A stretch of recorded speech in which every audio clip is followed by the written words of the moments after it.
Shalom, selamat pagi Bapak Ibu dan Saudara pendengar Blessing Morning yang berbahagia.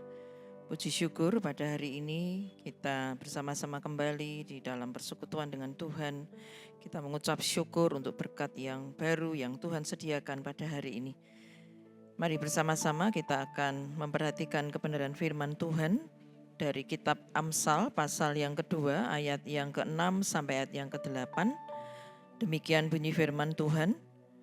Karena Tuhanlah yang memberikan hikmat, dari mulutnya datang pengetahuan dan kepandaian.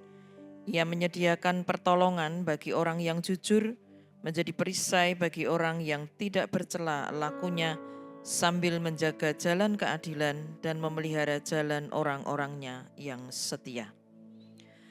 Allah Bapa, di dalam nama Tuhan Yesus Kristus kami mengucap syukur untuk pagi hari ini. Tuhan memberikan hari yang baru kepada kami. Sebentar Tuhan kami akan merenungkan kebenaran firman-Mu. Biarlah Tuhan Kau yang menjadi sumber hikmat kami, memberikan pengertian demi pengertian pada pagi hari ini. Dan kami menyerahkan pemberitaan firman-Mu hanya di dalam nama Tuhan kami Yesus Kristus. Haleluya. Amin. Tema renungan pada hari ini adalah usaha mencari hikmat. Bapak, Ibu, dan Saudara pendengar Blessing Morning, perkembangan teknologi dan informasi sekarang ini telah mengakibatkan ilmu pengetahuan juga mengalami perkembangan yang sangat pesat. Namun tidak demikian dengan hikmat. Manusia dapat mengetahui banyak hal, manusia dapat memperoleh banyak pengetahuan. Yang menjadi pertanyaan adalah, apakah manusia juga berhikmat?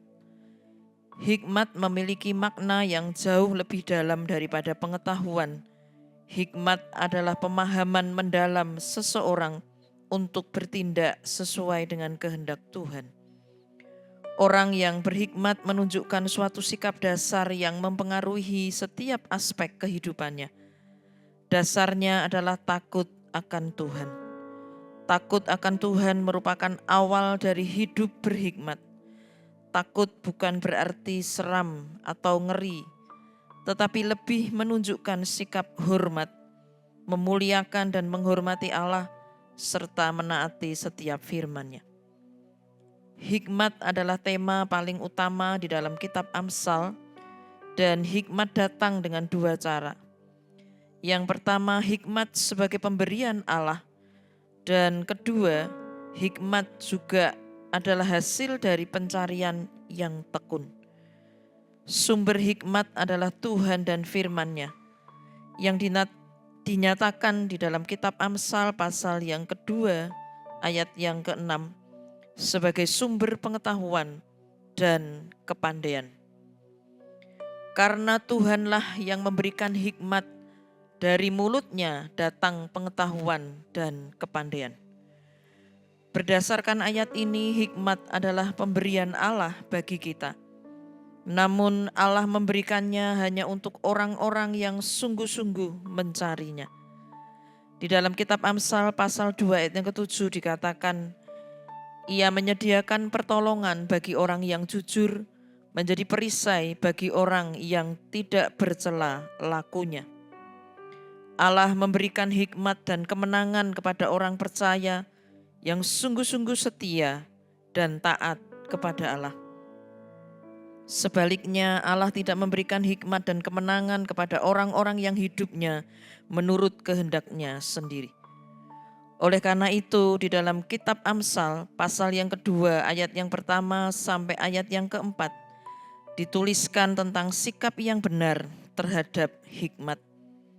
Untuk memperoleh hikmat harus ada usaha yang serius, penuh semangat, dan terbuka untuk dipimpin Roh Kudus. Mencari hikmat melibatkan pikiran, perasaan, dan kemauan. Sikap ini dimiliki oleh orang yang memahami dan yakin bahwa hikmat yang didasari takut akan Tuhan adalah hikmat yang berharga untuk hidupnya. Oleh karena hikmat bersumber dari Allah, maka kita perlu menyediakan waktu untuk mendengarkan firman Tuhan dengan tekun dan sungguh-sungguh. Kita perlu bersekutu dengan Tuhan dan melakukan firman-Nya setiap hari.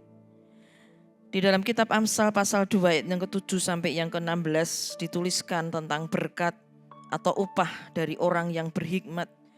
Hikmat akan menuntun kita di jalan kebenaran.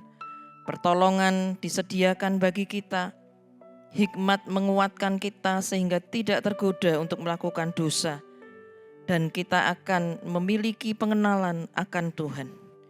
Karena itu Bapak, Ibu, dan Saudara pendengar Blessing Morning yang diberkati Tuhan, marilah kita terus tekun dan sungguh-sungguh mencari hikmat Allah, karena sumber hikmat adalah Allah dan firman-Nya. Mari kita berdoa. Bapa di surga, kami mengucap syukur untuk kebenaran firman Tuhan pada pagi hari ini. Kami mengucap syukur ya Tuhan, Engkaulah Allah yang adalah sumber hikmat, dan melalui kebenaran firman-Mu kami boleh mendapatkan pengertian-pengertian, pemahaman yang lebih mendalam tentang Engkau ya Tuhan. Karena itu biarlah kami setiap hari menyediakan waktu untuk terus merenungkan kebenaran firman-Mu. Terima kasih Tuhan, kami menyerahkan doa dan ucapan syukur kami hanya di dalam nama Tuhan kami Yesus Kristus. Terimalah berkat Tuhan. Tuhan memberkati engkau dan melindungi engkau. Tuhan menyinari engkau dengan wajah-Nya dan memberikan engkau kasih karunia. Tuhan menghadapkan wajah-Nya kepadamu dan memberikan engkau damai sejahtera. Kiranya berkat damai sejahtera dari Allah Bapa, kasih setia dari Tuhan Yesus, dan persekutuan dengan Allah Roh Kudus senantiasa akan menyertai kita dari sekarang sampai selama-lamanya. Selamat beraktivitas, Tuhan Yesus memberkati.